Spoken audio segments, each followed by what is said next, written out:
Hi friends, welcome back to Telugu tutorial tube. ఈరోజు మనం file మెనూలో ఇక్కడ చూడండి, సెర్చ్ అడోబ్ స్టాక్, అలాగే ప్లేస్ ఎంబెడెడ్, తర్వాత ప్లేస్ లింక్, తర్వాత ప్యాకేజ్, ఈ ఆప్షన్స్ అయితే చూద్దాం. మనం చూడండి, ఫస్ట్ సెర్చ్ అడోబ్ స్టాక్ అంటే అడోబ్ స్టాక్కి సంబంధించిన ఇమేజెస్ ఏవైనా మనం సెర్చ్ చేసుకోవాలి, లేదా సెర్చ్ చేసుకున్న తర్వాత వాటిని మనం పర్చేస్ చేసుకోవాలి అనుకుంటే ఈ లింక్ మీద క్లిక్ చేసుకొని మనం అడోబ్ స్టాక్ అయితే వెళ్ళొచ్చు. వెళ్ళి అక్కడ ఏదైనా ఇమేజెస్ మనకి నచ్చితే అక్కడ నుంచి మనం వాటిని పర్చేస్ చేసి ఫోటోషాప్లోకి అయితే తెచ్చుకోవచ్చు అనమాట. సో ఇది ఆప్షన్. తర్వాత ప్లేస్ ఎంబెడెడ్ ప్లేస్ ఎంబెడెడ్ అన్నమాట. ఇది అంటే ఇప్పుడు ఫర్ సపోజ్ చూడండి, ఇప్పుడు మీరు ఒక టీషర్ట్ మీద ఏదైనా ఇమేజ్ కానీ లేదా ఏదైనా డ్రాయింగ్ కానీ పెట్టాలి అనుకున్నప్పుడు, అంటే టీషర్ట్ని డిజైన్ చేసేటప్పుడు మీరు డిఫరెంట్ ఇమేజెస్ తీసుకొచ్చి అక్కడ పెడుతూ ఉంటారు. పెట్టేటప్పుడు ఏం చేస్తాం, మనం ఆ ఇమేజ్ ఏదైతే ఉందో దాన్ని ఫస్ట్ ఓపెన్ చేసుకున్న తర్వాత దానిలో నుంచి కాపీ చేసి, ఫర్ సపోజ్ ఇది అనుకోండి, ఆ ఇమేజ్ అలైర్ అనుకోండి, కంట్రోల్-C అంటాం. ఆ కంట్రోల్-C అనేసి తీసుకొచ్చేసేసి మనం ఇక్కడ వేరే చోట కావాలనుకుంటే వేరే చోట పేస్ట్ చేస్తాం. ఓకే, కంట్రోల్-V అంటాం. ఓకే, ఇక్కడ పెడతాం అనమాట. అలా కాకుండా డైరెక్ట్గా మనం ఫైల్లోకి వెళ్ళి ప్లేస్ ఎంబెడెడ్ తీసుకొని, ఫర్ సపోజ్ మనకి వేరేది ఏదైతే కావాలి అనుకుంటున్నామో ఆ ఇమేజ్ని తీసుకొచ్చి ఇక్కడ పెట్టుకోవచ్చు.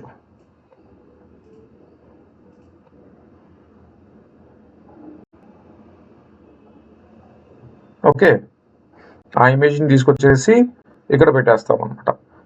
అంటే సింపుల్గా జరిగిపోతుంది. ఇక్కడ నేను వేరే ఫైల్ ఓపెన్ చేసుకొని దాని నుంచి కాపీ చేసుకొని తీసుకొచ్చి ఇక్కడ పెట్టే బదులు డైరెక్ట్గా ఫైల్లోకి వెళ్ళి ఎంబెడెడ్ తీసుకొని దాన్ని ఇక్కడ ప్లేస్ చేసిన తర్వాత ఇంకా మనం ఏమైనా మోడిఫికేషన్స్ ఇందులో చేసుకోవచ్చు. అందులో దానికి దీనికి సంబంధం అయితే ఉండదు, అంటే లింక్ అయితే ఉండదు అనమాట. ఆ ఇమేజ్కి ఇక్కడ మనం తీసుకొచ్చిన ఇమేజ్కి ఏ లింక్ అయితే ఉండదు. మనం ఇందులో ఏ మోడిఫికేషన్ అయినా చేసుకోవచ్చు. అది కామన్గా కాపీ చేసి పేస్ట్ చేసినా కూడా మనం ఇక్కడ చేసేసుకోవచ్చు. ఆ ఇమేజ్కి అయితే ఏ ఇబ్బంది ఉండదు. సో ఇలాగా ఈజీగా చేసుకోవడానికి ప్లేస్ ఎంబెడెడ్ అనేది ఆప్షన్ అయితే ఉపయోగపడుతుంది అనమాట. ప్లేస్ లింక్డ్, సేమ్ అదే టీషర్టు, సేమ్ అదే ఆప్షన్ అనుకుందాం. ఫర్ సపోజ్ చూడండి. ఓకే ఫ్రెండ్స్, ఒక ఇమేజ్ అయితే నేను తీసుకున్నాను. ఓకే, ఇప్పుడు ఈ ఇమేజ్ని ఏం మోడిఫికేషన్ చేస్తానో ఒకసారి చూడండి, అబ్జర్వ్ చేయండి. ఫర్ సపోజ్ ఇప్పుడు ఈ ఇమేజ్ ఇలా ఉంది కదా, దీన్ని నేను ఏం చేస్తున్నానంటే ముందు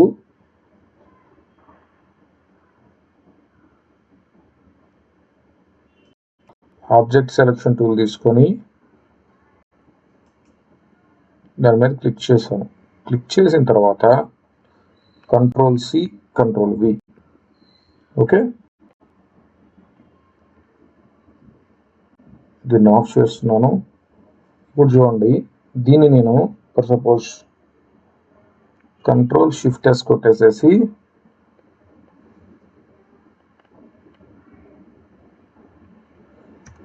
T1గా సేవ్ చేశాను, ESDగా సేవ్.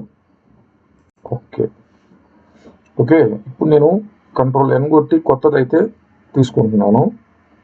జస్ట్ క్రియేట్ అన్న తర్వాత ఇప్పుడు నా ఇక్కడ ప్లేస్లోకి వెళ్ళి ఫైల్ ప్లేస్ లింకుల్లోకి వెళ్ళి ఇప్పుడు ఇందులో T1 కదా టైప్ చేసింది మనం, ఇదిగోండి, దీన్ని తీసుకొని ఓపెన్ అన్నాను. ఇక్కడ వచ్చిన తర్వాత దీన్ని నేను డ్రాగ్ చేసి ఇక్కడ 2 టీషర్ట్స్ ఉన్నాయి. ఓకే, ఇదొకటి. సో దీన్ని నేను ఏం చేస్తానంటే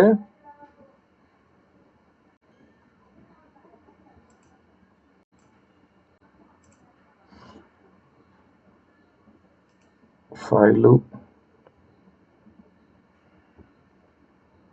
ప్లేస్ లింక్డ్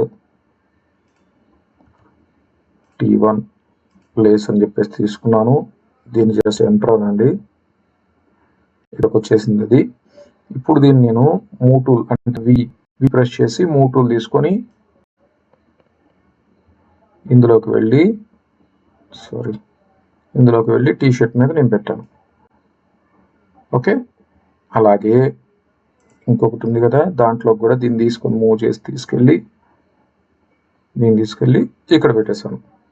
ఓకే, ఇప్పుడు నేను ఒరిజినల్ దాంట్లో ఏదైనా మోడిఫికేషన్ చేస్తే చూడండి, ఇక్కడ నేను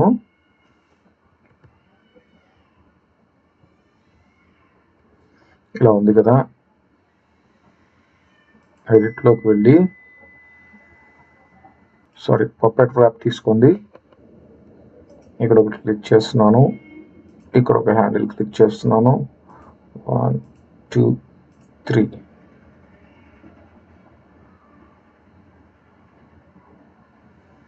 ఇక్కడ ఒకటి క్లిక్ చేసి జస్ట్ దీన్ని చూడండి,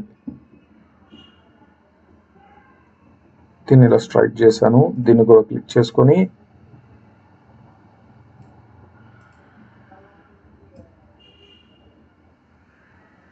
ఓకే, ఈ విధంగా నేను పెట్టాను. ఓకేనా, జస్ట్ ఎంటర్. ఇప్పుడు ఈ ఇమేజ్కి వెళ్ళి చూద్దాం, దీన్ని కంట్రోల్ S చేయండి. ఈ ఇమేజ్ చూడండి ఏమైంది, నేను అక్కడ ఏదైతే ఇమేజ్లో మోడిఫికేషన్ చేశానో అది ఇక్కడ జరిగింది. సరే, ఇక్కడికి వద్దాం, ఇక్కడ కూడా చూడండి. అలాగే నెక్స్ట్ టీషర్ట్కి వెళ్దాం, ఇక్కడ కూడా చూడండి ఆటోమేటిక్గా అవి చేంజ్ అయిపోయినాయి. ఓకే, దీన్ని ఇంకా పెద్దది చేద్దాము. మీరు ఇందాక అబ్జర్వ్ చేశారు కదా, జస్ట్ అది వంగిన దాన్ని మనం తీసుకొచ్చి పెట్టాము. అలాగే ఎప్పుడైతే నేను మోడిఫికేషన్ చేశానో అప్పుడు ఏమవుతుంది, ఆటోమేటిక్గా చేంజ్ అవుతుంది అనమాట. మీరు ఎన్ని ఇమేజెస్లో పెట్టినా కానీ. ఇలా ఈ ప్లేస్ లింక్డ్ ద్వారా పెడితే మనం ఆటోమేటిక్గా చూడండి, ఈ ప్లేస్ లింక్డ్ ద్వారా పెడితే ఆటోమేటిక్గా మీరు ఏదైతే ఒరిజినల్ డాక్యుమెంట్లో మోడిఫికేషన్ చేస్తారో అవంతా కూడా ఇక్కడికి మనకి వచ్చేస్తాయి అనమాట. సో ఈ ప్లేస్ లింక్డ్ అనేది దానికోసం అయితే ఉపయోగపడుతుంది. అంటే ఒరిజినల్ డాక్యుమెంట్కి మనం తీసుకున్న వేరే డాక్యుమెంట్స్ ఏవైతే ఉంటాయో వాటికి లింక్ పెడుతున్నాం. లింక్ పెట్టడం వల్ల ఆటోమేటిక్గా మీరు అక్కడ సేవ్ చేస్తే ఇక్కడికి వచ్చేస్తుంది ఆటోమేటిక్గా. ఓకేనా, అది. తర్వాత ప్యాకేజ్. ఈ ప్యాకేజ్ ఏంటి అంటే, ఫర్ సపోజ్ ఇందులో మీరు కొంత టెక్స్ట్ ఏది టైప్ చేశారు,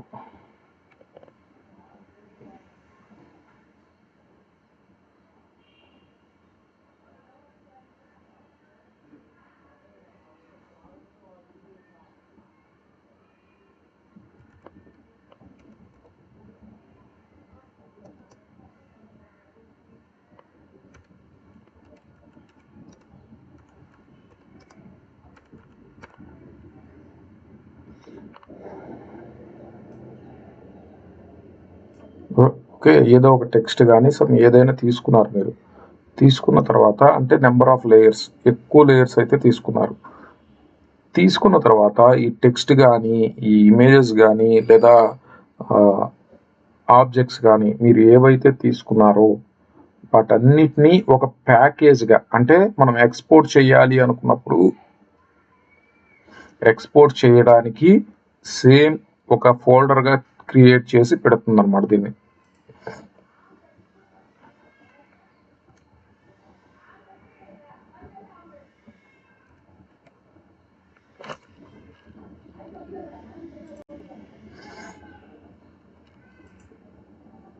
చూడండి, ఇందాక హైలైట్ అవ్వలేదు, హైలైట్ అయింది. ఎందుకంటే మనం ఆ డాక్యుమెంట్ని సేవ్ చేయలేదు కాబట్టి హైలైట్ అవ్వలేదు.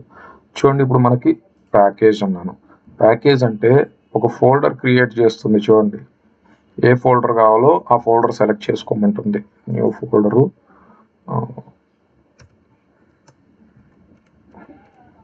టీషర్ట్ అని పెట్టాను, తీసుకొని టీషర్ట్ సెలెక్ట్ ఫోల్డర్. ఇదేం చేస్తుంది, ఇవి ఏవైతే ఉన్నాయో వాటన్నిటిని, ఆ లేయర్స్ అన్నిటిని కూడా చక్కగా సేవ్ చేసి పెట్టేస్తుంది అన్నమాట. మనకి వేరే చోటకి ఇంకెక్కడికన్నా దీన్ని షేర్ చేయాలి అనుకున్నప్పుడు షేర్ చేసుకోవడానికి మనకి చక్కగా అయితే ఉపయోగపడుతుంది. ఓకే, ఇవి ఈ 4 ఆప్షన్స్. నెక్స్ట్ ఆప్షన్స్ అయితే మరో క్లాస్లో చూద్దాం. ఓకే ఫ్రెండ్స్, మీకు క్లాస్ అయితే అర్థమైందని అనుకుంటున్నాను. ఇన్ కేస్ మీకు కనుక అర్థం కాకపోతే కామెంట్స్లో అయితే మీరు కామెంట్ చేయండి, ఎక్కడ అర్థం కాలేదు ఏంటి అనేది. నేను తప్పకుండా మళ్ళీ మీకు క్లారిఫై చేయడానికి అయితే ట్రై చేస్తాను. ఓకే ఓకే, మీకు కనుక క్లాస్ నచ్చితే తప్పకుండా లైక్ చేయండి, షేర్ చేయండి, కామెంట్ చేయండి. ఓకే ఫ్రెండ్స్, మరో క్లాస్లో మళ్ళీ మనం కలుసుకుందాం. Till then keep smiling. Jai Hind.